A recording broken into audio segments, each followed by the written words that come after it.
Euzu billahi mineşşeytanirracim. Bismillahirrahmanirrahim. Elhamdülillahi rabbil alamin. Vel akibetu lil muttaqin ve la udvana illa alel zalimin. Ves salatu vesselamu ala nebiyyina Muhammedin ve ala alihi ve sahbihi ve tabi'in. Rabbi şrah li sadri ve yessir li emri ve ahlul ugdeten min lisani yefkahu kavli amma ba'd. Düşün ki deyir, bu yer üzerinde istirahat elədiyimiz yerler hem Allah Azza ve Celle tərəfindən müminler üçün, hem de kafirler üçün xəlq edilib. Yani bu yerlerde hem müminler, hem de müşrikler, hem de kafirler istirahat edirlər, dincəlirlər. Və necə insan məmnun olur, rahatlıq tapır. Və deyirsən, düşün ki, Allah'ın sadəcə müminlər üçün yaratmış olduğu cənnət necə gözəl bir cənnətdir deyir. Yəni Allah'a şərik qoşmayan, Allah'a ibadətdə birləyən insanlar üçün, sadəcə onlar üçün Allah Subhanahu wa Ta'ala'nın xəlq etmiş olduğu, yaratmış olduğu cənnət necə bir gözəl cənnətdir. Allah Azza ve Celle bizi orada cəm etsin. Allahümme amin.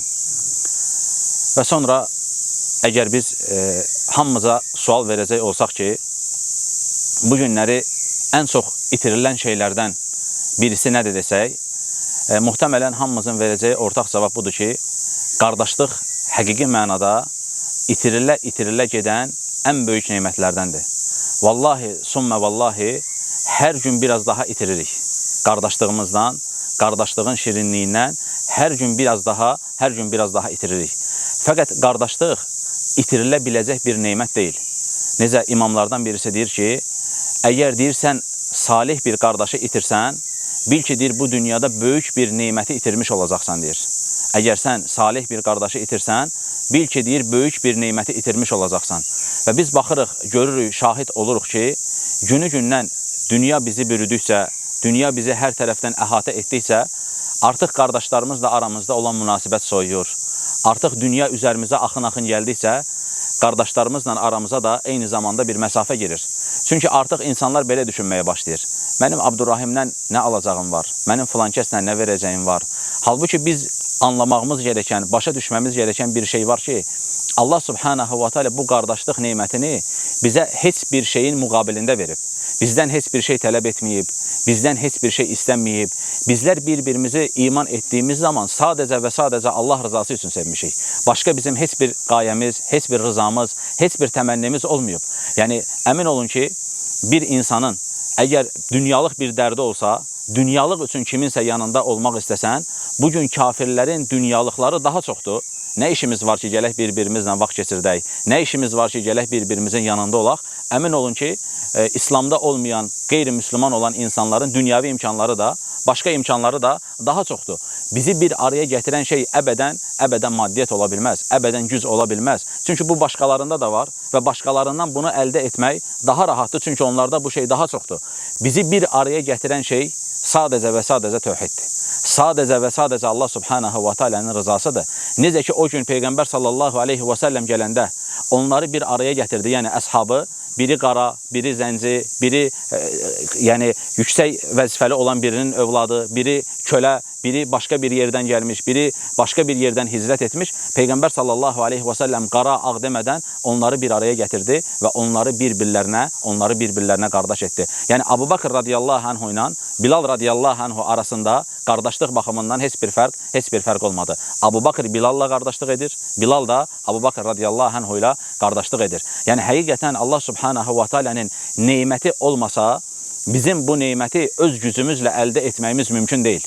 Yəni, hər bir müsəlman öz nəfsinə, müsəlmanları Allah üçün sevirik. Öz-özvə sual ver. Mən niyə Ramini sevirəm ki?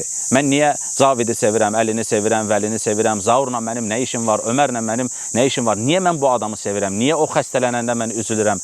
Niyə onun başına bir sıxıntı gələndə mən o sıxıntını canımda hiss edirəm? Bunu o qəlbə yerləşdirən aləmlərin Rəbbi olan Allahdır. Biz müsəlman olaraq başa düşməmiz gerəkən şey budur ki, Allahın bizə tövhid nemətindən sonra ən böyük, ən əzəmətli vermiş olduğu nemət İslam qardaşlığıdır. Necə Allah Azza ve Celle buyurur ki, وَمَا بِكُمْ مِنْ نِعْمَةٍ فَمِنَ اللّٰهِ Sizin üzərinizdə olan nemətlərin hamısı Allahdandır. Eləcə də qardaşlıq da Allah Azza ve Celle'nin bizim üzərimizdə olan ən böyük nemətlərindəndir. Ona görə Həsən Əl-Basri deyirdi ki, mənim üçün deyir qardaşlarım, mənim əhlimdən mənə daha sevimlidir. Diqqət edin, mənim qardaşlarım mənim əhlimdən mənim üçün daha sevimlidir. Çünki onlar mənə axirəti, digərləri isə mənə dünyanı xatırladır, deyirdi. Sələflərin yanında qardaşlıq çox əzəmətli bir şeydir. Onlar qardaşlığa elə belə bəsit, xəfif, belə baxmırdılar ki, mənim onunla nə işim var? Bu günləri hamının məşhur dilində dolanan söz var. Olmasa, sən yox idin deyir, günəş çıxmırdı. Sən yox idin, filan şey olmurdu. Yox idi, qardaşım, o yox idi, günəş çıxmırdı. O yox idi, sənin ətrafında olan insanlar Allah Azza və Cəllə səni zülmətdən çıxartdı. Allah səni nura gətirdi və Allah Subhanahu və Teala sənə İslamda qardaşlıq verdi. Hansı ki, bu tövhid nemətindən sonra ən böyük, ən əzəmətli neymətdir. Və Allah Azza və Cəllə yetmədi, bu neyməti öz əzəmətli kitabında bizə xatırlatdı. Allah Azza və Cəllə buyurur ki, وَاَعْتَسِمُوا بِحَبْلِ جَمِيعًا Hamınız Allahın ipinə sımsıxı sarılın. وَلَا تَفَرَّقُوا Və firqələrə bölünməyin, ayrılmayın, təfriqə olmayın. وَاسْكُرُوا نِعْمَةَ اللّٰهِ عَلَيْكُمْ إِذْ كُنْتُمْ مَعْدَاءً فَأَلَّفَ بَيْنَ قُلُوبِكُمْ فَأَسْبَحْتُمْ بِنِعْمَتِهِ إِخْوَانًا Allah Azza və Cəllə deyir ki, xatırlayın, nəyi xatırlayın? Hani siz bir-birinizə düşmən idiniz, Allahın neyməti sayəsində bir-birinizə qardaş oldunuz, deyir Allah Azza və Cəllə. Allah bizə bunu öz əzəmətli kitabında neymət olduğunu bildirir. Yəni, bu qardaşlıq edirik. Yəni, bu biz oturduq, düşündük ki, bu qardaşlıq neymətdir. Yox, Allah 7 qat səmanın üzərindən ayə nazil etdi ki, Allahın sizin üzərinizdə olan neymətini xatırlayın. Həmin bu neymət ki, Allah Subhanahu və Teala bizə bu qardaşlığı Allah Azza və Cəllə bizə xatırladır. Bizim xatırlamağımız lazımdır. Bizim özümüzə dönüş etməyimiz lazımdır. Biz necə oldu da qardaşlıq kimi böyük, əzəmətli bir neyməti vallahi heç bir şey etmişik. Yəni, elə bir hala salmışıq ki, təəssüflər olsun ki, illə mən rahimallah, Allahın rəhm etdikləri istisna. Bugünkü dostluqlara baxırsan, qardaşlıqlara baxırsan, birinin gücü var, onun yanındadır. Birinin pulu var, onun yanındadır. Bu adam ancaq pullu adamların yanındadır. Yəni, hətta vallahi təəssüf edirsən ki, baxırsan ki, yəni, varlı bir qardaş xəstələnir, adam onu ziyarətə gedir.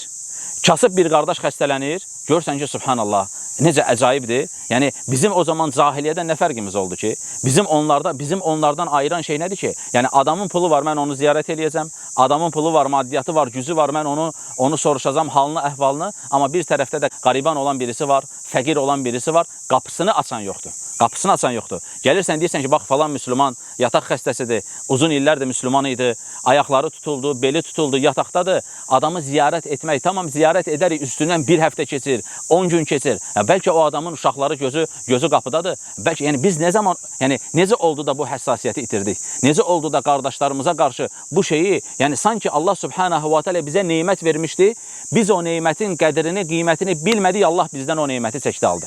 Çünki bu Allahın sünnətidir. Allah Subhanahu və Teala bir topluma neymət verir, həmin o topluluq o neymətin qədrini bilməyəndə Allah Subhanahu və Teala o neyməti onlardan alır və onlara tam tərsini verir. Necə Allah Azza və Cəllə əminamanlıq olan bir diyarı, yəni Məkkəni misal verir və Allah Azza və Cəllə deyir ki, onlara ruzisi hər yerdən bol-bol gəlirdi və onlar əminamanlıq içərisində idilər. Nə zaman ki, onlar Allahın verdiyi neymətə nankorluq etdi, Allah Azza və Cəllə onlara qorxu libası geyindirdi və bolluqdan sonra onlara qıtlıq verdi. Yəni, Allahın vermiş olduğu neymətə qul nankorluq eləyəndə, Allah Azza və Cəllə onu ondan alır və onun tam tərsini verir. Bir zamanlar biz çox mehriban idik.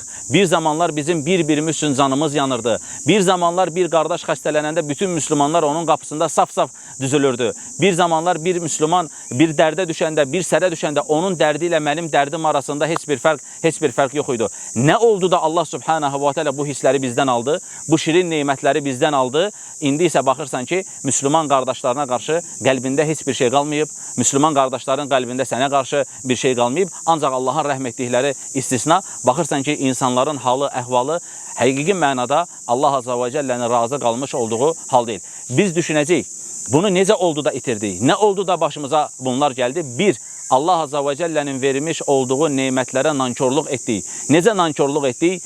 Bir, dilimizi qorumayaraq nankorluq etdik. Allah Subhanahu və Teala görün, Allah qatında qardaşlıq necə qorunan bir xüsusdursa, Allah qatında necə əzəmətli bir şeydirsə, Allah Azza və Cəllə ayələr nazil etdi bununla bağlı. Qardaşlığı necə qoruyacaq? Bir, Allah Azza və Cəllə dedi ki, zəndən çəkinin. Kimin zənnindən çəkinəcək? Müslümanlar haqqında zəndən çəkinəcək. Allah Azza və Cəllə dedi, zəndən çəkinin, zənnin çoxsu yalandır, dedi Allah Azza və Cəllə. Bir-birimizi güdməyi Allah Subhanahu və Teala öz kitabında qadağan edir. Peyğəmbər sallallahu aleyhi və səlləm ən bəsit şey deyir ki, kim qardaşının məktubuna baxsa, sanki cəhənnəmdən bir oda baxmış kimi deyir. Yəni bu nə deməkdir? Yəni qardaşın, örnək verirəm, telefonla biri ilə yazışır və ya birinə məktub yazır, sənin ona baxmağın aleyhissalatu vesselam deyir ki, sanki deyir cəhənnəmdən bir oda baxmaq kimidir. Yəni necə qoruyur? Yəni necə hər tərəfdən əhatə eləyir? İndi təsəvvür elə ki, bunu bir kənara qoyuruq. İnsanlar var ki, vallahi bir-birlərini güdürlər. Allah subhanahu wa ta'ala nə deyir? Bir-birinizi güdməyin deyir Allah azza və cəllə. Təsəvvür elə, Allah 7 qat səmanın üzərindən heç yaradan yaratdığını bilməz. Yaradanın yaratdıqlarının hansı xislətdə olacağını bilən Allah, onların necə bu neyməti qoruyacaqlarını, onların bir-birləri ilə münasibətdə necə bir-birlərini qorumaların gərəkdiyini də yenə Allah azza və cəllə bizə öyrədir. Allah bizim bir-birimizi güdməyimizi qadağan edir. İstər baxışlarımızla, istər deyinmələrimizlə, istər sözlərimizlə gözümüzü, dilimizi, qulağımızı bir-birimizdən çəkəcəyik. Amma biz nə etdik? Tam tərsinə. Yəni bir müsəlman haqqında bir şey eşitdiyimiz zaman nə əslini araşdırdıq, nə doğruluğunu, nə yalanlığını araşdırdıq. Tam tərsinə nə dedik? Od olmasaydı duman çıxmazdı dedik. Od olmasaydı tüstü çıxmazdı dedik. Və bu söz bəlkə də bugün qardaşlığı parçalayan, müsəlmanların bir-birlərinə zərər vurduqları, iblisin gətirib ümmətin arasına soxmuş olduğu bəlkə də ən şərli sözlərdəndir. Necə yəni od olmayan yerdən tüstü çıxmaz? Məgər Yusifin odu var idimi ki, Yusifdən tüstü çıxdı? Məgər Məryəm anamızın odu var idimi ki, ondan tüstü çıxdı? Məgər Ayşə anamızın odu var idimi ki, ondan tüstü çıxdı? Tarix od olmayan yerdən tüstü çıxmaz sözünün tam ziddi ilə doludur. Hansı ki Allah subhanahu wa ta'ala o kimsələri öz mübarək kitabında təmizə çıxarmışdır. Yəni iblisin gətirib bu ümmətin arasına soxmuş olduğu bir sözü öz aramızda, öz içimizdə sanki biz çox ağıllıyıq. Od olmayan yerdən tüstü çıxmaz və Allah azza və cəllə el-cəza'u min cinsil əməl. Cəza qarşılıq əməlin cinsinə görədir. Bir gün o adamın öz tüstüsü çıxacaq od olmayan yerdən, onda başa düşəcək ki, demək ki, birilərinin də odu olmadan tüstüsünü çıxartmaq, birilərinin də odu olmadığı zaman tüstüsünü çıxartmaq mümkün imiş. Ona görə insan başa düşməlidir ki, Allahın vermiş olduğu qardaşlıq neymətinə zərər gətirən şeylər nələrdir və onlardan o şəkildə uzaq durmağımız lazımdır. Bir dedik ki, bir-birimizi güdməyəcəyik. Bu günləri ən böyük xəstəliklərdən birisi nədir? Biz elə bilirik ki, bizim nəfsimizdən yoxdur. Yəni, qarşımızda olan hər kəsin fıskını bilirik, günahını bilirik. Vallahi, sümmə vallahi, necə sələflər deyirdilər, bir məclisdə oturanda, bax deyir insanlara və sonra bax öz nəfsinə. Sənin qarşında olan insanların deyir, yəni sənin qardaşlarının, zahirə çıxan xeyirləri, zərərlərindən, şərlərindən daha çoxdur. Yəni, mən məsələn eşidirəm ki, qardaş haram eləyib, qardaş qızla görsənib, qardaş günaha düşüb, qardaşın biri siqaret çəkib. Bunların hamısı fıskdır və günahdır. Elədir, yoxsa yox? Bəs ondan xeyrə çıxanlar nə qədərdir? Namazında görürsən, sədəqəsində görürsən, Quranda görürsən. Xeyri zərərindən daha çoxdur. İndi sual. Mən səndə bir dənə şər görmüşəm, Allah səndən bir dənə bir şey açığa çıxardıb, amma mən nəfsimin gecələr Allaha nə asilik etdiyini bilirəm, mən içimdə keçən şərləri bilirəm, mən ağlımdan keçirdiklərimi bilirəm, mən daha şərliyəm, sən daha şərlisən. Mənim öz nəfsimə görə mən daha şərliyəm. Elə olduğu halda mən necə öz nəfsimi buraxıb səni güdə bilərəm? Elə olduğu halda mən necə öz nəfsimi tərk eləyib, öz gecəmi Allah ilə baş-başa qalanda olan halımı tərk eləyib, sənin o mənə görsənən bir-iki əməlini öz gözümdə böyüdə bilərəm və gün gəlir Allah subhanahu wa ta'ala insan ibrət almayanda, günün sonunda Allah subhanahu wa ta'ala insanın özünü açığa çıxardır. Onda insan başa düşür ki, insan zülm eləmişdi, insan əziyyət etmişdi, şəriətə müxalif olmuşdu. Yəni bir halda ki, Allah subhanahu wa ta'ala bir-birimizi güdməyi qadağan edib. Bir halda ki, Allah subhanahu wa ta'ala qullarını bağışlayır. Sənə nə düşüb insanları güdürsən? Qardaş günah eləyib, bu gözünü bərəldir. Qardaş günah eləyib, bu əlini masaya var, subhanallah, belə şey var. Niyə olmur ki? Peyğəmbər sallallahu aleyhi və səlləm Abu Zərlə arasında diyaloq eləyəndə ki, la ilahə illallah deyən cənnətə girəcək. Abu Zər nə dedi? Ey Allahın Rəsulu, oğurluq edib zina eləsə də, Peyğəmbər sallallahu aleyhi və səlləm dedi ki, oğurluq eləyib zina eləsə də. Yenə soruşur, ey Allahın Rəsulu, oğurluq eləyib zina eləsə də, deyir, bəli, oğurluq eləyib zina eləsə də. Abu Zər bir də soruşanda, Peyğəmbər sallallahu aleyhi və səlləm deyir ki, hətta Abu Zərin burnu yerə sürtsə də. Yəni, sən istəməsən də, o cənnətə girəcək. Qutardı, cənnət Allahın deyil, məğfirət Allahın deyil, Allah əl-həlim deyil, Allah mənim Rəbbim deyil. Nə düşmüsən Rəbbimlə mənim arama? Güdürsən, danışırsan, eyiblərimi açırsan, orada-burada danışırsan. Bir məsələ var, sən xəbissən sən. Sənin qəlbində mərəz var. Allah səni elə bir bəlaya düçar edib ki, sən ondan çıxa bilməmsən, qardaşım. Allah Azza və Cəllə sənə müsibət göndərib. Allah qulları üçün asanlaşdırır. Necə Allah Azza və Cəllə buyurur ki, yuridullahu en yuxaffifə enkum. Allah sizin üçün şəriət hökmlərini asanlaşdırmaq istəyir. Niyə ya Rabbi, niyə bizim üçün asanlaşdırırsan? Və xuliqal insanu daifən. Çünki insan zəif yaradılmışdır deyir. Allah mənim üçün yüngülləşdirir. Allah mənim üçün asanlıq istəyir. Allah subhanahu wa ta'ala çünki insan zəif yaradılmışdır deyir. Amma sən düşmüsən mənim üzərimə, sən məndən bir mələk olmağımı, sən mənim günah etməyən bir insan olmağımı istəyirsən. Bu isə boş bir istək, insanın nəfsini unutmasıdır bir kərə. İnsanın öz nəfsini unutması və başqaları ilə məşğul olmasıdır. Qardaşlarımızda bir günah açığa çıxanda, qardaşlarımızda bir şey açığa çıxanda gücümüz yetdiyi qədər onu örtbasdır etməyə çalışacağıq. Çünki cəza, mükafat əməlin cinsinə görədir. Bugün sən örtəcəksən, sabah Allah sənin günahını örtəcək. Nə qədər günahlarımız var, vallahi mən bilirəm Allaha nə asiliklər etmişəm. Sən bilirsən nəfsində nələr var. Allah örtməyib məgər? Allah hamısını örtüb, niyə öz əlinlə öz bəlavı gətirirsən? Yəni sən bugün birinin günahından danışacaqsan, Allah subhanahu wa ta'ala gün gələcək, başqalarının dilini də Allah azza və cəllə sənə musallat eləyəcək. Sən bir müsəlmana düşmüş olduğu şeydən dolayı qınayacaqsan, gün gələcək o qınamış olduğun şeylə imtihan ediləcəksən. Ona görə insan Allahdan qorxmalıdır. Bir halda ki, mənim Rəbbim məğfirət edir, bir halda ki, mən Rəbbimə əl açıb deyəndə ki, yəni burada mənim günahım açığa çıxdı. Düzdür? Və mən getdim evə, dedim ki, ya Rabbi, sən ki mərhəmətlilərin ən mərhəmətlisisən. Sən ki aləmlərin Rəbbisən, ya Rabbi. Sən ki mülkün sahibi sənsən. Məni bağışla, ya Rabbi. Mən nəfsimə zülm etdim. Mən acizəm, sən isə aziz olan Allahsan, ya Rabbi. Düşün bu tövbəmin müqabilində Allah məni bağışladı. Allah mənim tövbəmi qəbul etdi. Allah mənim o pis əməllərimi həsənətə çevirdi. İndi kim miskin oldu burada? Gedib orada danışan insan. İndi qiyamət günü mənzərəni düşün.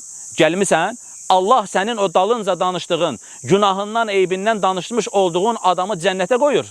Sən isə danışmış olduğun şeyin müqabilində cəhənnəmə gedə bilərsən. Nəyin müqabilidir? İnsanın dilini qoruya bilməməsi. Ona görə İbn Məsud deyir ki, vallahi deyir, yer üzərində dil qədər ikinci həbs edilməsi gerəkən şey mən bilmirəm deyir. Yəni insanın dili ki var, necə Peyğəmbər sallallahu aleyhi və səlləm Muaza nə deyir? Məgər deyir insanları üzü üstə cəhənnəmə aparan şey onların dilləri ilə qazandıqlarından başqa bir şeydir. Dil, vallahi elə belə bir müsibət deyil. Sələflər bu dilin bəlasını başa düşdüklərinə görə onlar dillərini qoruyurdular. Hələ qul haqqından. Sən təsəvvür elə danışırsan, onun haqqında, bunun haqqında oturmusan, yəni elə, çünki bir insan, mən səni pisləyirəmsə, belə bir sonuc ortaya çıxır. Mənim nəfsim səndən daha üstündür. Mən özümü səndən daha üstə görürəm ki, səni pisləyirəm. Mənim nəfsim daha üstündür ki, səni bir əməlinlə pisləyirəm. Yoxsa mən siqaret çəkən bir müsəlman olsam, sən də siqaret çəkən bir müsəlman olsan, səni necə siqaretindən dolayı qınaya bilərəm? Mümkün deyil. Mən özümü, nəfsimi daha təmiz görməliyəm ki, səni eyni zamanda etmiş olduğun şeydən dolayı pisliyim, insanlar arasında yayım. Bəs qardaşlarımız günah etdikləri zaman nə edəcəyik? Əgər həqiqətən biz qardaşıqsa, həqiqətən biz bir-birimizi Allah üçün seviriksə, gəlib Raminin əlindən tutacam, deyəcəm, qardaşım gəl bura. Səndə bir günah açığa çıxıb. Sən Allaha tövbə etməlisən. Bax, amanın günüdür. Birdən sənin bu günahın insanlar arasında açığa çıxar. Gələcəksən Ömərin əlindən tutacaqsan. Deyəcəksən, qardaşım, mənim xəbərim var. Allah sənin günahını mənim yanımda açığa çıxardıb. Mən eşitmişəm, mən bilmişəm. Amma birdən müsəlmanların xəbəri olar. Birdən insanlar eşidərlər. Allah rızası üçün nə qədər belə insan tanıyırsınız? Nə qədər belə insan düşünə bilirsiniz ki, ağlıma bu qardaş gəldi. Həqiqətən də onun qardaşlığı bu yerdədir ki, o müsəlmanda bir günah açığa çıxanda gəlir onu çəkir, aparır və ona nəsiyyət edir. Deyir ki, bu günahı tərk et. Bu günahından dolayı Allah'a hesab verəcəksən. Bax, bu günahından dolayı Allah səni müsəlmanlar arasında ifşa eləyər. Allah səni rəzil eləyər. Allah səni rüsvay eləyər. Bu şeyin altından qalxa bilməsən. Nə qədər belə insanlar var ki, əksinə, sanki biz qardaşlarımız günah eləyəndə sevinirik. Vallahi, sanki günaha düşməyib, gəlirsən məclisə. İndiki məclislərin dadı, duzu, şirinliyi elə həmin o Raminin dalınca danışmaqdır da. Məni niyə bundan məhrum eləyirsən? Mən bundan məhrum olsam, məclisin dadı, duzu qalmayacaq. İndi bu hava budur. Yəni, insan təsəvvür elə, su içmək. Daha çətindir nəinki qeybət eləmək. Qeybət eləmək 2 vur 2, rahat, çox rahat. İblisin o ümmətin arasına atdığı sözlərlə rahat gəlir, deyir ki, qardaş, mən onsuz da deyir, onun üzünə demişəm. Onda qeybət olmur. Onda məgər yazılmır və yaxud da deyir ki, mən deyir, onun üzünə də deyə bilərəm. Onda qeybət olmur. Hamısı qeybətdir və sən hamısına görə cavab verəcəksən. Bizim üzərimizə düşən şey, baxın, öz nəfsimizə sual verək.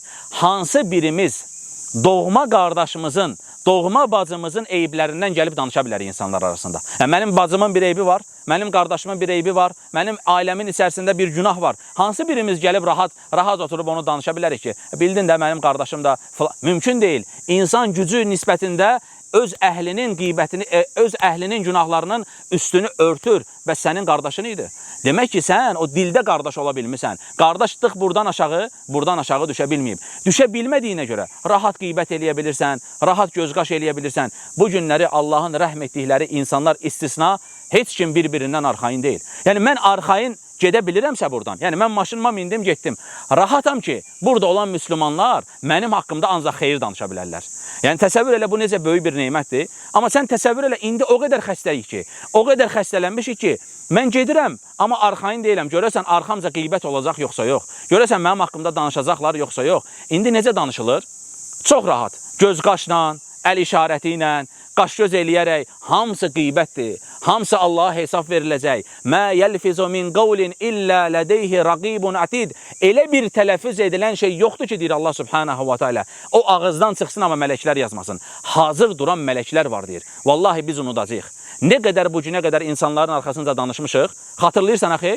Mən xatırlayıram, nə qədər insan arxasınca danışmışam mən. Yoxdur, vallahi xatırlamıram. Nə vaxt xatırlayacam? Səhifələr önümə düzüləndə xatırlayacam. Deyəcəm, subhanallah, bu necə bir kitabdır ki, heç bir şeyi buraxmayıb, hər bir şeyi qeyd eləyib. Ramin durub gedib, Raminin arxasınca gözqaş eləmişəm. O da bu kitabdadır, yəni. Allahu akbar. İnsan necə həlak olmasın? İnsan o kitabını görəndə, Allah azza və cəllə o mücrimlərin halını xəbər verəndə deyir ki, onlar kitablarına baxacaqlar və onları bir qorxu bürüyəcək. Qəlblərinə bir qorxu düşəcək ki, bu necə bir kitabdır ki, heç bir şeyi buraxmayıb. Hər bir şeyi orada tapacaqsan. Belə olduğu halda bunu düşünən insan, bunu təfəkkür eləyən insan, mümkündür qardaşının arxasınca başqa birisi eləyəndə qorxmalıdır ki, subhanallah, sən neynirsən?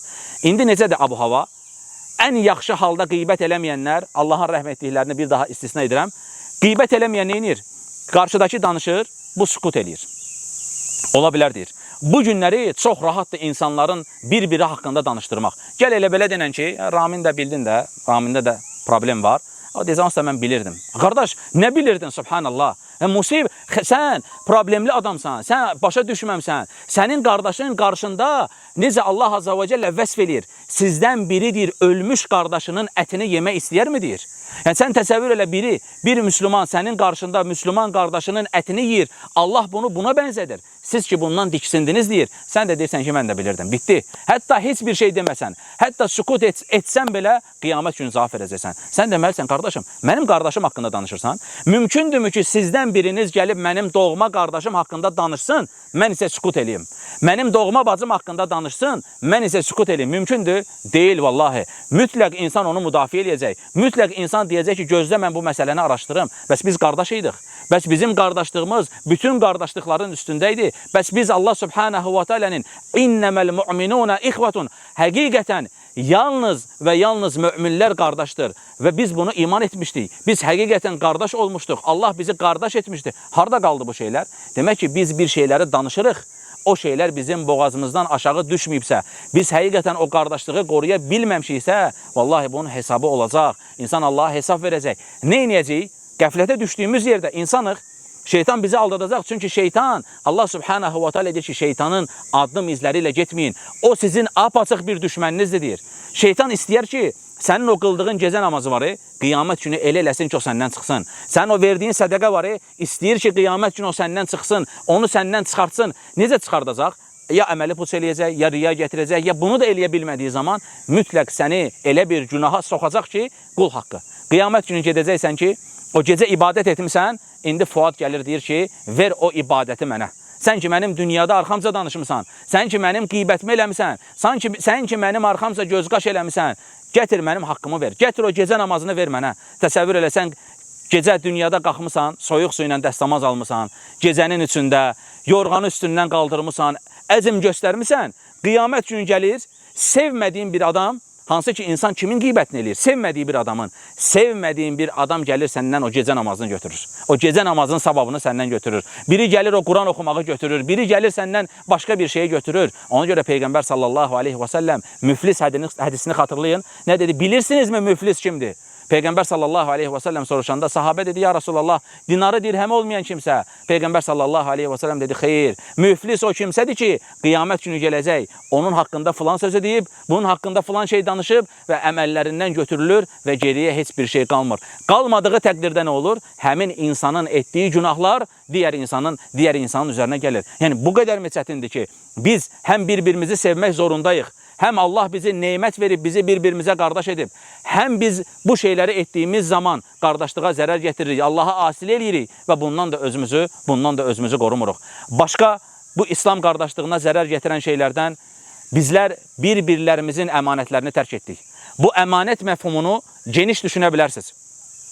Bizim ailələrimiz bir-birimizə əmanətdir. Bizim nə qədər qardaşlarımız vəfat etdi? Allah rızası üçün nəfsimizə sual verək. Hansı birimiz o vəfat edən qardaşlarımızın uşağının başına sığal çəkmişik? Yəni, təsəvvür edirsən belə bir qardaşlıq, mən sənin qardaşınam, sən vəfat edirsən, otururuq öz aramızda danışırıq ki, filan kəsin də uşağı gördün də, İslamdan çıxdı. Filan kəsin uşağı gördün də, atası dünyasını dəyişdi, uşaq filan yola düşdü. Qardaşım, sən nəfsivə sual ver. Nə vaxt o müsəlmanın uşağı ilə maraqlanmısan? Nə vaxt o qardaşımın uşağı ilə, o ailə ilə maraqlanmısan ki, indi də oturub o ailə haqqında danışırsan. Bizlər bir-birimizin əmanətlərini qorumaq məcburiyyətindəyik. Mən bir müslüman olaraq düşünməliyəm ki, bugün mənim başıma bir imtihan gəlsə, bugün mənim başıma bir sıxıntı gəlsə, mənim bu qədər qardaşlarım var. Ya, mən nəyin dərdini çəkəcəm? Mən nəyin sıxıntısını çəkəcəm? Övladımın mı? Ya, bu qədər müslüman kişi nə işə yarayır ki? Mənim bu qədər qardaşlarım var. Mənim gözüm arxada qalmamalıdır. Sənin gözün arxada qalmamalıdır. Bu günləri hansı birimizin nəfsi rahatdır ki, bugün mənim başıma bir iş gəlsə, bizim bu qədər qardaşlarımız var, əlhamdülillah. Gözü yumlu Allah subhanahu wa ta'ala qovuşa bilərəm mən.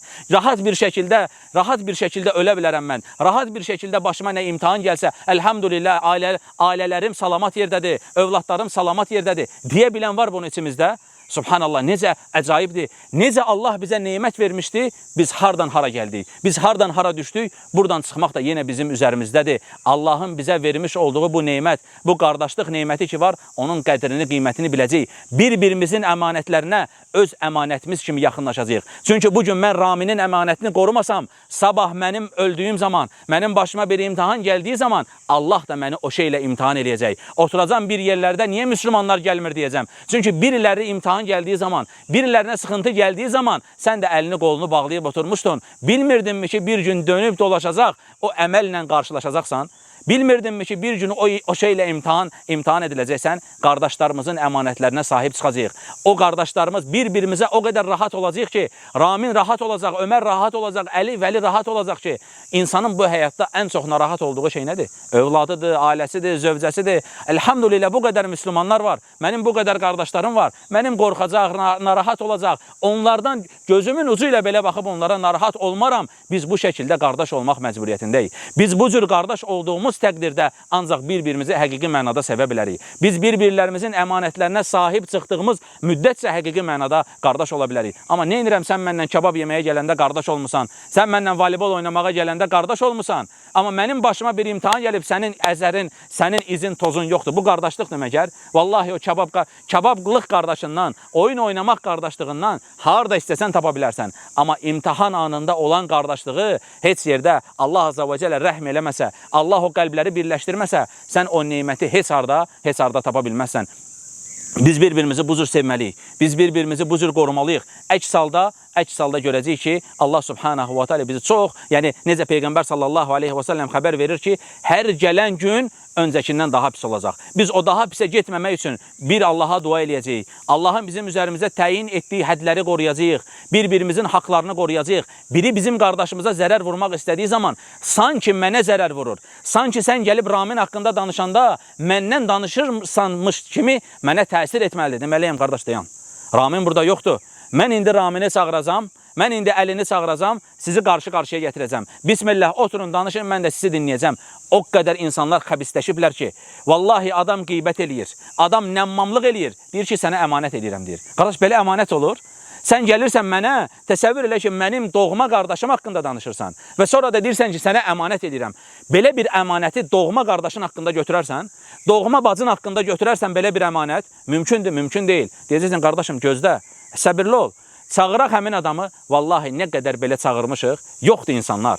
Görürsən ki, əsli də yoxdur söhbətin. Görürsən ki, ümumiyyətcə söhbətin əsli yoxdur. Adama deyirsən, qardaş, danışdın, səni dinlədik. İndi həmin müsəlmanı çağırırıq. Adam deyir ki, yox, qardaş, mən gələ bilmərəm, fitnə olacaq, mən fitnədən qorxuram, nə bilim nə. Fitnədən qorxur, Allahdan qorxmur. Belə bir insanlar insan dostluq eləyər. Fitnəyə düşməkdən qorxur, çünki bilir ki, qarşıdakı deyəcək, isbat elə. İsbat eləyə bilməyəndə insanlar arasında yalancı duruma düşəcək. Bundan qorxur miskin, Allahdan qorxmur. Allahdan qorxmur ki, Allah qiyamət günü onu bir çuxurda saxlayacaq. Və sonra ondan tələb eləyəcək ki, sən Əhməd haqqında, Davud haqqında danışmısan. İndi dediklərini isbat elə. İsbat eləyənə qədər Allah subhanahu wa ta'ala səni orada saxlayacaq. Bundan qorxmursan, 3-5 dənə özün kimi aciz insanın qabağında utanmaqdan, yalancı duruma düşməkdən qorxursan, belə olduğu halda başa düşməliyik ki, hardan hara gəlmişik. Vallahi, öncəki qardaşlar bilirlər ki, İnsanların, müslümanların bir-birinə olan məhəbbəti vallahi elə belə deyildi. Cahillər qibtə eləyirdilər. Bir-birimizə bağlayan şey nədir deyir? Bir-birimizə pul verirsiniz deyir. O varlıdır, sən kasıb, sənə pul verir deyir. Subhanallah. İnsanlar təəccüb eləyirdilər. Necə yəni belə qardaşlıq ola bilər? İnsanlar danışırdılar ki, bu nə deyir? Müsəlman bir adam toy eləyir. Hamı gətirir, ad yazdırmadan pul atır ora. Təəccüb eləyirdilər buna. Necə bunlar bir-birlərini sevir? Qardaş, 5 manat at da ora. Kim səni görür ki, ora 200 manat pul atırsan? Nəyin imanıdır bu? Nəyin sevdasıdır bu? Niyə bir-birinizi sevirsiniz? İnsanlar buna təəccüb eləyirdilər. Bir müsəlmanın problemi var. Vallahi bu gözlərim şahid olub. Qardaş, düşünməyib, elan paylaşaq, sədəqə yığaq. Qardaş, telefonunu açıb cibindən, nömrəni çıxardıb deyib, get bunu sat, müsəlmanın sıxıntısına həll elə. Belə qardaşlıqlar olub vallahi. Düşünməyib, mən gedim kimə deyim bunu? Kimdən yardım istəyim? Qardaş, sənin əlində telefon var.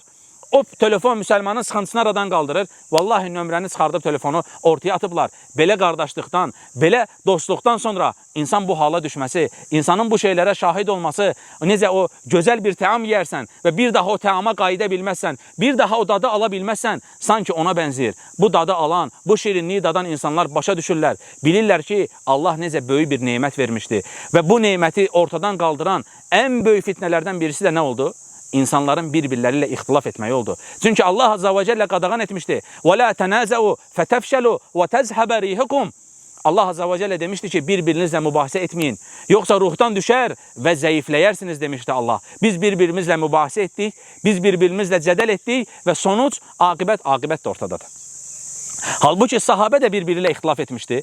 Sahabə də bir-birləri ilə aralarında problem yaşamışdılar. İbn Məsud radiyallahu anhu, Ömər radiyallahu anhu ilə 100 məsələdə ixtilaf edir.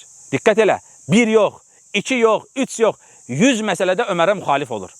Ömər radiyallahu anhu öləndə gəlir Ömərin cənazəsinin başında ağlayır, deyir ki, bugündür İslamın qalası yıxıldı deyir. Sən təsəvvür elə, mən Raminlə 100 məsələdə ixtilaf eləsəm, 100 məsələni qoyuram kənara. Vallahi 5 məsələdə ixtilaf eləyirik, mən sənin cənazəvə gəlmirəm. 4 məsələdə ixtilaf eləyirik. Sən mən öləndə mənim cənazəmə gəlmirsən. Mənim evimdən cənazə çıxanda sən mənim cənazəmə gəlmirsən. Qardaş, sahabə 100 məsələdə ixtilaf eləyir, 100 məsələdə. Ondan sonra gələn xeyirli insanlara baxırıq. Necə yaxınlaşıblar bir-birlərinə. Necə İmam Şafi bir gün öz yoldaşlarından biri ilə ixtilaf eləyəndə gəlir onun əlindən tutur. Deyir ki, Allah bizi bu qədər məsələdə cəm etmişkən, Allah bizi bu qədər məsələdə bir araya gətirmişkən, bizi bir iki məsələ midir bir-birimizdən ayıracaq?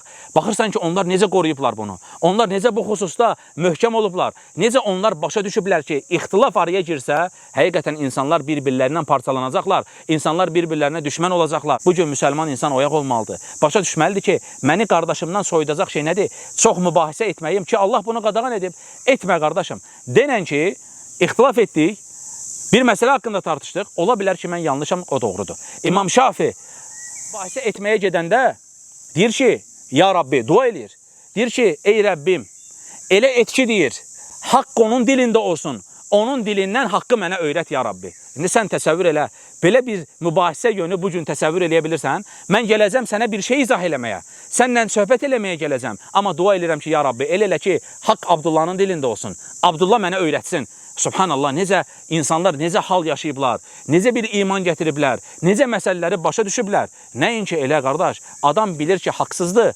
Haqsız olduğu halda nə var insanların içərisində pis olacaq deyə adam axıra qədər gedir. Və bütün bu şeylər insanlıq, qardaşlığı aradan qaldıran şeylərdir. Mübahisə etmək, cədəl etmək və sonuçda nə baş verir? İnsan çox cədəl eləyəndə, hətta dünyavi bir məsələdə Kitay maşını yaxşı maşındır yoxsa yox. Vallahi bir dənə ixtilaf düşür. Müsəlmanlar az qala bir-birlərinə düşmən olacaqlar. Qardaşım, tərk elə bunu. Tərk elə, yaxşıdır sənə görə, mənə görə pisdir.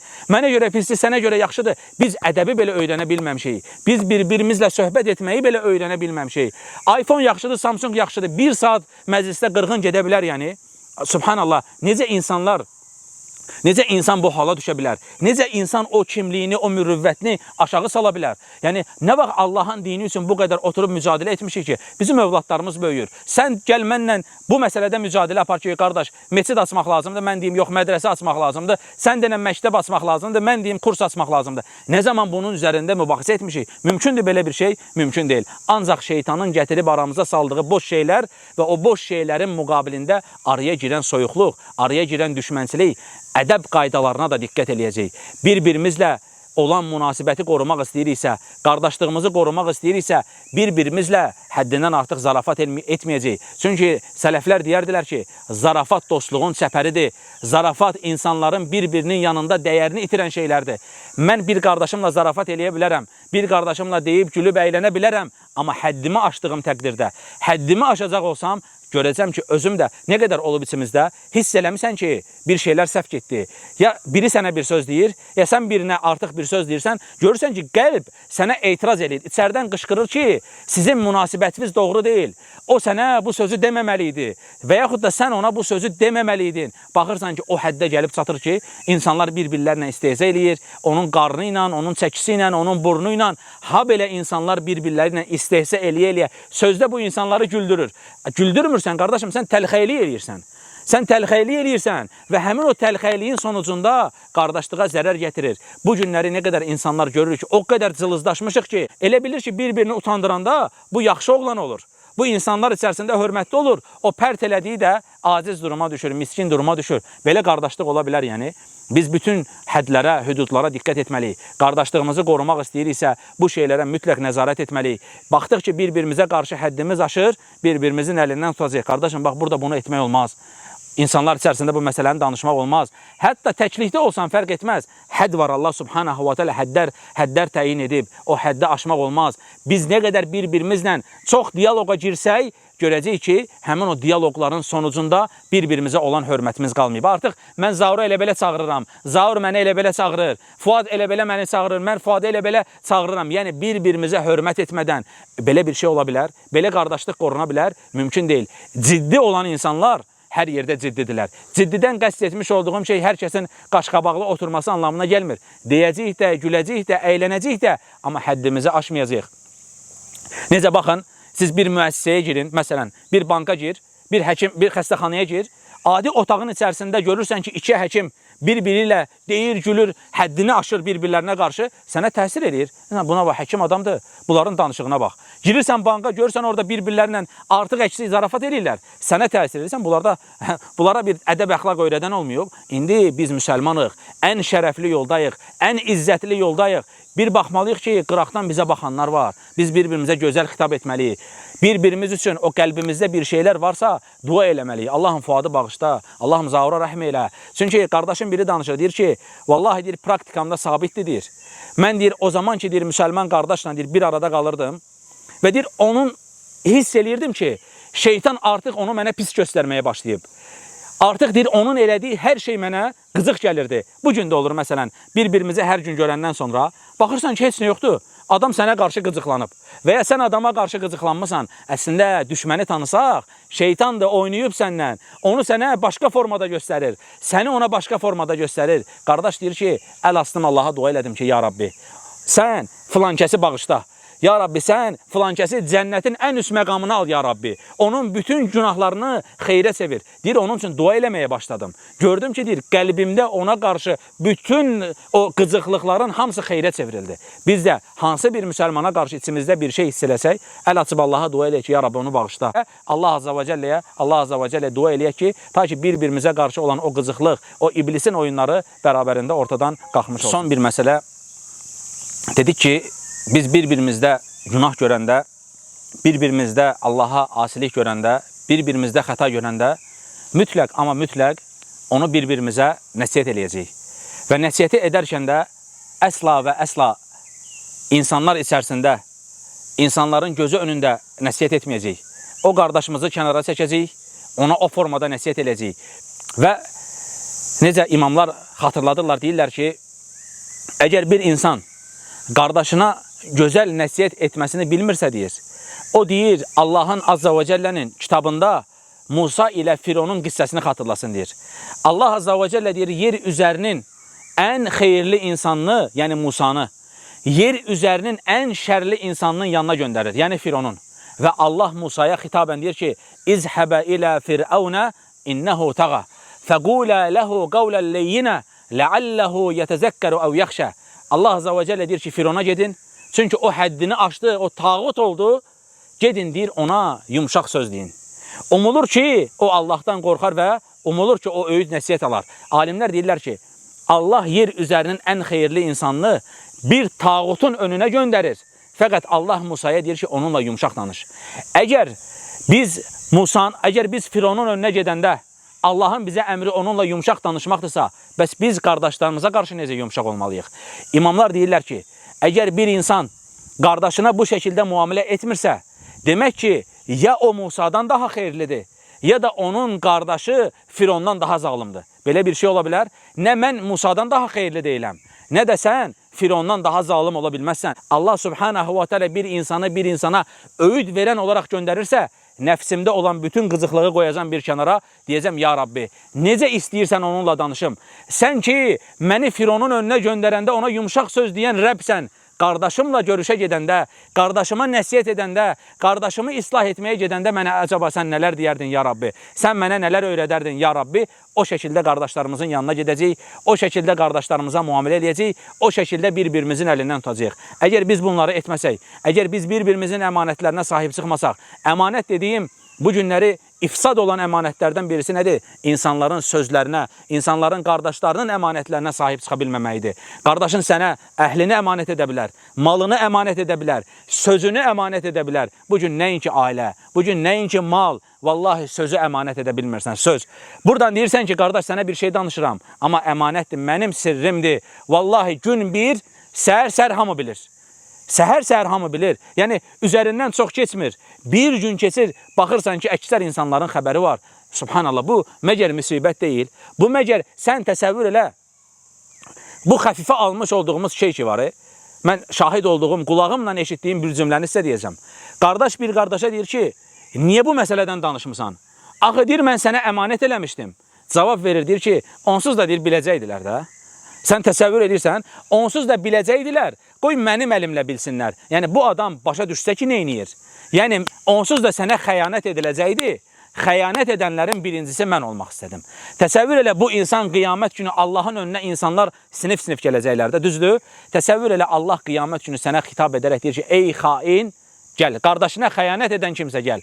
Kim bunu eşitmək istəyər? Kim bununla rastlaşmaq istəyər? Mənə nə sənin əmanətindən, mənə nə sənin sirrindən ki, mən qiyamət günü bütün insanların önündə xain kimi gələcəm. Qardaşına xəyanət edən bir insan kimi gələcəm. Baxın, sahabə müsəlmanların heç bir şey etməmişdi. Bilinən, məruf olan bir şeyi demişdi. Həmən bilinən, məruf olan bir şeyi demişdi. Yahudilər keçmişdə aralarında bir dostluq olub, sadəcə soruşurlar ki, Muhammed bizə neyniyəcək? Yəni, hökm nədir? Heç bir şey demir. Sadəcə əli ilə işarət edir ki, sizin boynunuzu vuracaq. Allah Subhanahu wa Ta'ala 7 qat səmanın üzərindən ayə nazil edir. Allaha, Rəsuluna və möminlərə xəyanət etməyin, deyir Allah. Təsəvvür edirsən, bir dənə işarə. Bu ayədən sonra sahabə gedir, özünü meçidə bağlayır. Deyir ki, Allah məni bağışlamadıqca mən buradan çıxmayacam, deyir. Bir dənə işarə. Halbuki bilinirdi, əsirdirsə, əsirlər öldürüləcək. Bununla bağlı olan hökm həmən bilinən bir şeydir. Sadəcə sahabə dili ilə belə tələffüz etmir. Sadəcə əli ilə işarət edir ki, boynunuz vurulacaq. Allah 7 qat səmanın üzərindən bunu necə Allah Azza və Cəllə bildirir? Allaha, Rəsuluna və möminlərə xəyanət olaraq. Biz Allahdan qorxmamız gərəkir. Bir-birimizin əmanətlərini qorumamız gərəkir.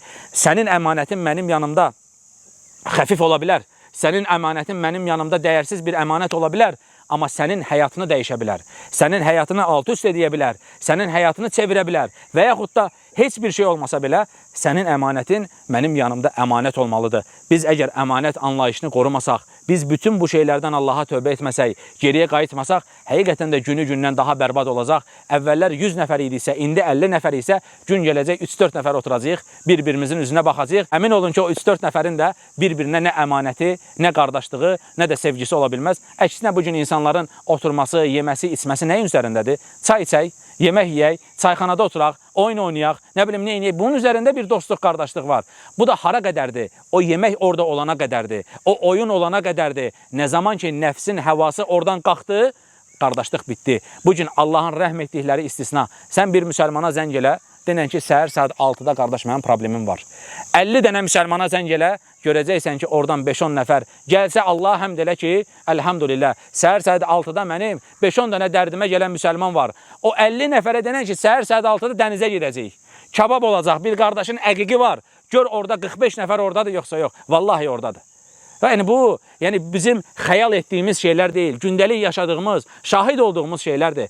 Əqiq var, maşallah, ham oradadır. Qardaş, sən haradasan? Bir ildir yoxsan, əqiq də oradadır. Sən haradasan, qardaşım, yox idin. Kabab var oradadır, sac var oradadır, oyun var, əyləncə var oradadır. Amma eyni məclisə denən ki, sabah bir müsəlman qadının əşyası daşınmalıdır. Qardaş, 166-ya zəng vuraq. Qardaş, filan şeyli. Əvvəl belə idi axı. Vallahi adam addımını sayırdı ki, mən hər addım atdıqca əcr qazanacam. Mən necə özümü bundan 166 nədir qardaş? Başqa şirkət çağırmaq nədir? Mən orada əcr qazana bilərəm. Mən orada Allahın rəhmətini qazana bilərəm. Mən orada qardaşımın, bacımın yardımına gedirəm. Necə Peyğəmbər sallallahu aleyhi və səlləm deyir ki, qul qardaşına yardım etdiyi müddətcə Allah da ona yardım edər. Allah da ona yardım edər. Biz Allahın yardımını istəyiriksə, bir-birimizin dərdinə yanacağıq. Bir-birimizə bir şey olanda mənfəət axtarmayacağıq. Raminin sıxıntısı var.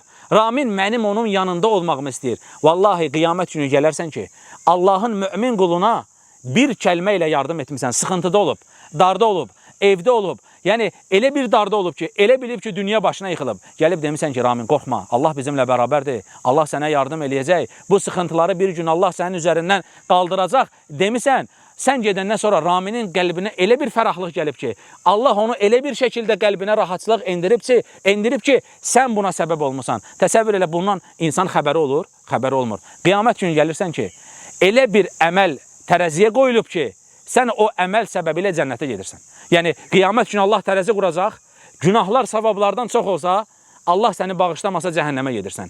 Savablar günahlardan çox olsa, Allahın rəhməti ilə cənnətə gedirsən. Təsəvvür elə ki, o tərəzini oynadan bir dənə əməl var. Həmin o əməl də bilmirsən nədir, təəccüb edirsən. Günlərin bir günü gəlib Raminə, qardaşına, dillə, sözlə yardım eləmsən ki, Allah bizimlə bərabərdir, narahat olma. İndi baxırsan ki, insanın dərdi var. Narahat olma nədir, qardaş? Sənə deyir ki, narahat ol. Sıxıl deyir bu dərddən. Necə çıxacaqsan deyir. Müsəlmana verdiyi suala bax. Deyir ki, necə çıxacaqsan deyir bu şeyin altından. Necə olacaq sənin halın? Necə olacaq? Qardaş deyir, sən təhlükədəsən, ne deyir? Sənə problem olacaq deyir. Belə qardaşlıq ola bilər. Belə yoldaşlıq, belə dostluq ola bilər. Necə çıxacaqsan nədir? Bərabər çıxacaq qardaşım. Allah bizə bərabər yardım eləyəcək. Allah bizimlə bərabərdir. Necə Əbu Bakır radiyallahu anhu mağaranın içərisindəykən Peyğəmbər sallallahu aleyhi və səlləmə deyəndə ki, Allahın Rasulü, onlar bizi aşağı baxsalar, bizi görəcəklər. Ayaq barmaqlarının ucunu görürük. Onda Peyğəmbər sallallahu aleyhi və səlləm nə dedi? Lə təhsən, innallaha mə'nə üzülmə, Allah bizimlə bərabərdir. Bu Peyğəmbərin yoludur. Bu Peyğəmbərin dostuna öyrətmiş olduğu yol və bir gün gəlir Peyğəmbər sallallahu aleyhi və səlləmə bu yoldaşlığı, bu sözləri öyrətdiyi dostu Əbu Bakır radiyallahu anhu Peyğəmbər sallallahu aleyhi və səlləm Bədir günü 300 nəfər, qarşıda 1000 nəfər. Aleyhissalatu vesselam mağara çəkilir, deyir ki, ya Rabbi, sən bugün bunları həlak edəcək olsan, yer üzərində sənə ibadət edəcək kimsə qalmayacaq. Əbu Bakır radiyallahu anh gəlir, deyir ki, ey Allahın Resulü, narahat olma, deyir, Allah sənə vəd etdiyini verəcək. Təsəvvür elə, öyrədib Rasulullah sallallahu aleyhi və səlləm ona dostluğu, yoldaşlığı, xatırlatmağı, Peyğəmbər vəhyin izində gedən bir kişidir. Göydən üzərinə vəhiy gələn kişiyə, göydən üzərinə vəhiy gəlməyən Əbu Bakır təsəlli eləyir. Təsəvvür edirsən, nəyin müqabilində? Öyrənib, eşidib, əməl edib. Biz də öyrənəcəyik, biz də eşidəcəyik və eşitdiklərimizi əməl eləyəcəyik. Burada danışacağıq, bəlkə bugün imanımız artacaq. amma dünya yenə başımızı qatacaq. Yenə aldanacağıq, amma yenə ara sıra bir-birimizə xatırladacağıq. Yenə bir-birimizi uyaracağıq, yenə bir şeylər dinləyəcəyik. Çünki burada danışdığım şeyləri hamımız bilirik. Yəni mən sizə yeni bir şey danışmıram.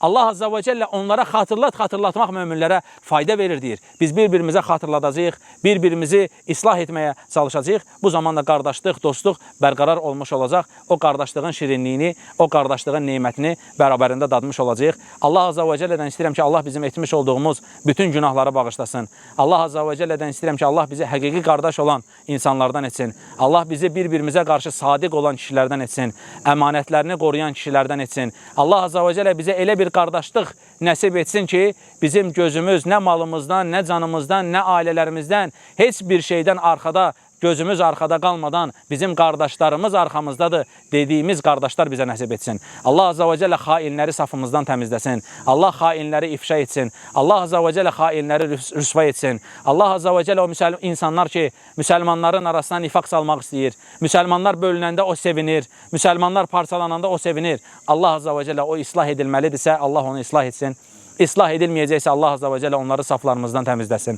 Allah Azza və Cəllə o müsəlmanlar ki, qardaşları ilə, bacıları ilə bərabər ola bilmirlər, onların yanında yer ala bilmirlər, onlarla bərabər deyib gülüb əylənə bilmirlər. Allah o müsəlmanlara yardım etsin. Allah onların qapılarını açsın. Allah Azza və Cəllə müsəlmanlara uzanan bütün əlləri qurutsun. Allah Azza və Cəllə müsəlmanlara zərər vurmaq istəyən hər bir kəsin zərərini öz başına keçirsin. Allahümmə əmin, Allahümmə əmin, Allahümmə əmin. Mən kiminsə haqqına girmişəmsə, buradan açıqdan hər kəsdən haqqını mənə halal etməsini istəyirəm və eyni zamanda da mənim Allah və Rəsulunu sevən, Allah və Rəsuluna hər bir şeyin üzərində tutan hər bir kəsə də mənim haqqım halal olsun. Və axiru davana enilhamdülillahi rabbil alemin.